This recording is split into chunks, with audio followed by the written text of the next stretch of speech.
Welcome to your personalized news report. We're bringing you a curated selection of news specifically from the Faroe Islands today. And just a reminder, you can find more reports like this one over on the YouTube channel, PalsFundamentals. All the sources we mention are linked below the video there. Great. So today we've got three main segments: politics, domestic news, and then we'll finish up with the weather report. Right. The plan is to just lay out the information as reported, giving everyone a clear picture of recent happenings. Okay, let's jump right into politics then. First up, there's some news concerning the Danish Parliament, the Folketing, and our connection to it. Yes, the Danish Parliament's Faroe Committee was scheduled to visit the Faroe Islands, but that trip has now been postponed. Postponed. Why is that? It's because of a vote of no confidence back in Denmark. It's against the Danish Minister for Climate, Lars Agard, Ah, okay. and the members of the Faroe Committee. They need to be present in the Folketing for that vote. Apparently, the usual rules for clearing members for other duties have been suspended for this. So, a domestic Danish issue directly impacting a Faroes visit. And Gerard Scalle, our representative who's also chair of that committee, he confirmed this. He did, yes. In a written response, he mentioned the postponement was necessary because the notice for the vote was just too short. Right. And this vote of no confidence is definitely going ahead, pushed by the opposition parties in Denmark. Seems so. The accusation against Agard is that he deliberately withheld information about Denmark's green energy transition. Okay, but here's where it gets particularly interesting for us, right? Our MPs have gotten involved. Exactly. Sjur Scalle and Anna Falkenberg, along with Aju Chemnitz from Greenland, Yeah. have put out a joint press release. And what did it say? They've stated their support for Minister Agard. And that's significant because... Well, because with their support, it looks like there won't actually be a majority for the vote of no confidence. Their votes could be decisive. So North Atlantic representatives potentially deciding the fate of a Danish minister on a domestic issue. Has that caused any reaction? Oh, yes. Reports say it's drawn surprise and some criticism in Denmark. Political commentators and politicians have weighed in. Like who? Well, commentator Bent Winther pointed out that the Danish government doesn't have a direct majority anymore, which might lead to, unusual tactics like this. It's a power struggle playing out. And Torsten Gejl, he's the climate spokesperson for the Alternative Party, he apparently called the intervention inappropriate. It definitely highlights the complex ties between the Faroes and Denmark, doesn't it? Internal politics overlapping significantly. It certainly does. Okay, staying with politics but shifting focus locally. There have been developments concerning events related to Palestine and Israel here. That's right.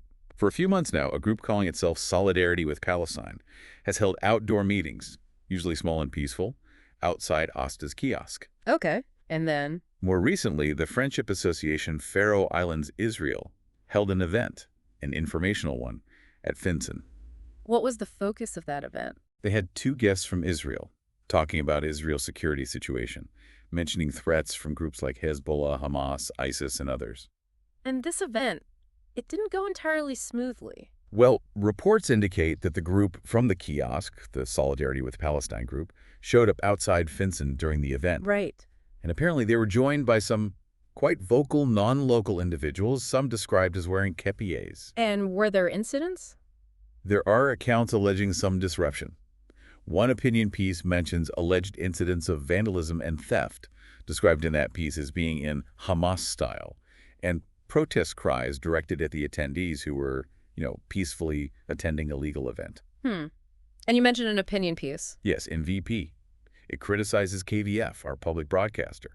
The author alleges KVF didn't report on these incidents at Finsen, while, according to the author, giving significant airtime to the regular Solidarity with Palestine meetings. So a critique of media coverage, alleging selective reporting. Essentially, yes. The piece claims that when individuals associated with the kiosk group allegedly engaged in illegal acts at Finsen theft, defacing an Israeli flag, KVF ignored it. Again, these are the allegations in the opinion piece. Okay. And is there any other account of what happened? There is. A reader's letter, also in VP, gives a personal account from someone who was at the Finsen event. What did they describe? The letter mentions about 20 protesters outside with signs like, "Children in Gaza have the right to life." Okay. And it alleges that the protesters shouted slogans including, "Free Palestine, from the river to the sea, Palestina will be free," directed at the attendees. Any other details from the letter? Yes, it claims protesters were banging loudly on the door while the lecture inside was happening. That sounds disruptive. It does. The letter also says attendees were advised by the event organizers not to engage with the protesters when leaving. And the flag. The opinion piece mentioned a flag. The reader's letter confirms this. It states that after the event, someone entered Finsen and stole the Israeli flag that belonged to the association. Stole it from inside. That's what the letter claims, and it didn't end there. Yeah. The stolen flag was reportedly found later, tied around the statue outside the lecting, our parliament building. Goodness.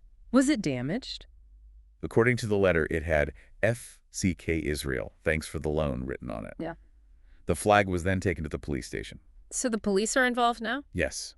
Police have confirmed they have a suspect, a man, believed to have taken the flag from Finsen on Tuesday evening and written on it.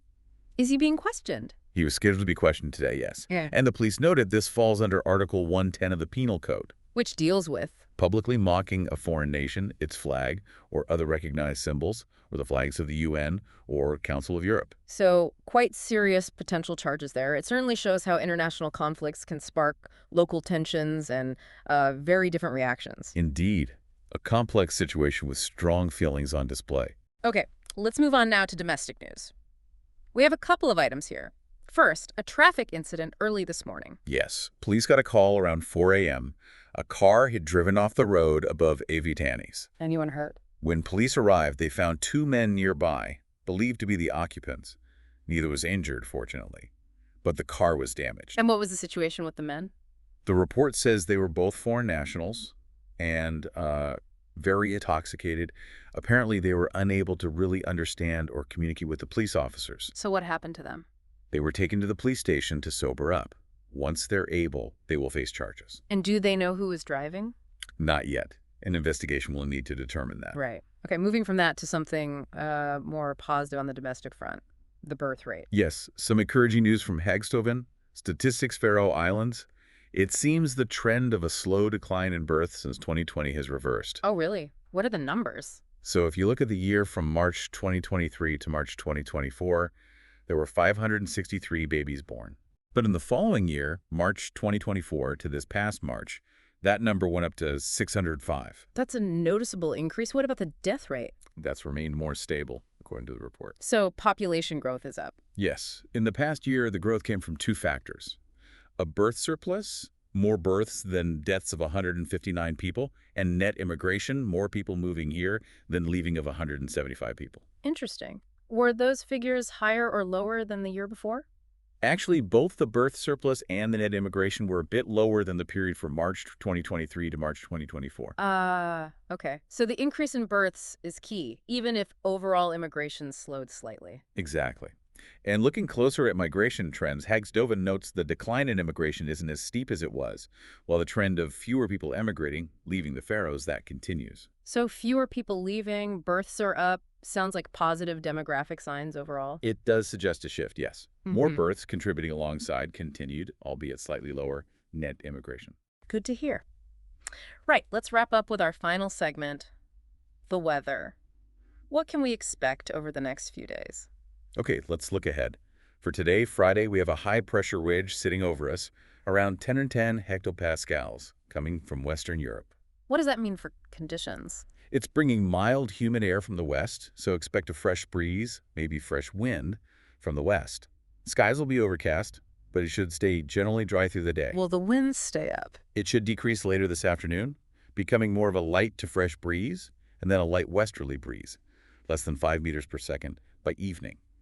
There's a chance of some showers overnight, though. Temperature-wise, 6 to 11 degrees Celsius. Okay, and Saturday?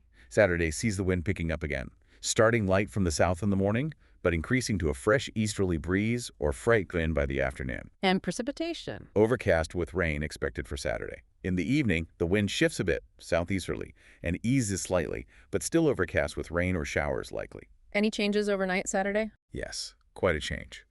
Saturday night, the wind swings around to westerly, or west-southwesterly, and increases significantly fresh wind to near gale, so 8 to 13 meters per second.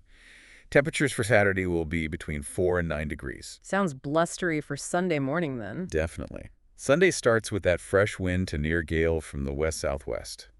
Skies will be partly cloudy, but with occasional showers. We might even see some sleet in the higher spots. Does it calm down later on Sunday? Yes, the wind should decrease in the evening to a light or fresh breeze. Still overcast with showers, though.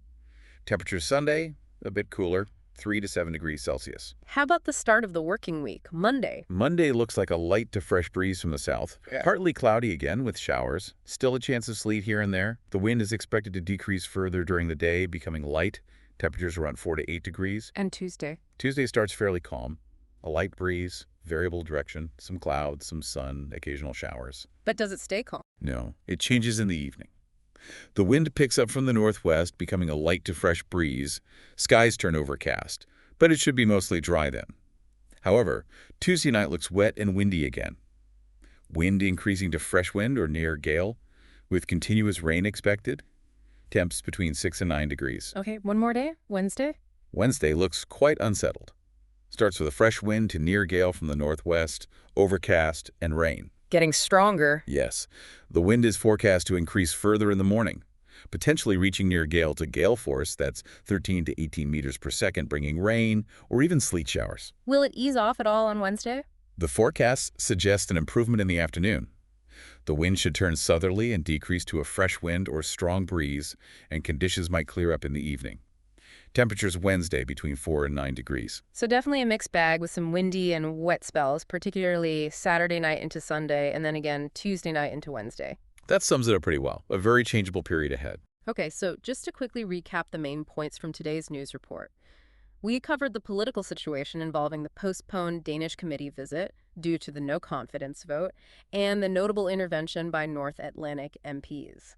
Then the local events related to Palestine and Israel, including the protests at Finsen and the subsequent investigation into the stolen and defaced flag. We also touched on the domestic traffic incident involving intoxicated individuals and the more positive news of the rising birth rate here in the Faroes. And finally, that detailed look at the rather variable weather forecast for the coming days, with periods of wind and rain expected. It's quite a snapshot of different facets of life here. That incident at Finsen and the differing accounts really highlight the complexities when local events intersect with charged international issues. It makes you think, doesn't it? What role does local media play, or perhaps should it play, in shaping public understanding when these global situations land right on our doorstep? That's certainly something worth considering. How information is framed and what gets covered can definitely influence perception. It's exactly something for our listeners to ponder. That brings us to the end of this news report. Thanks for joining us.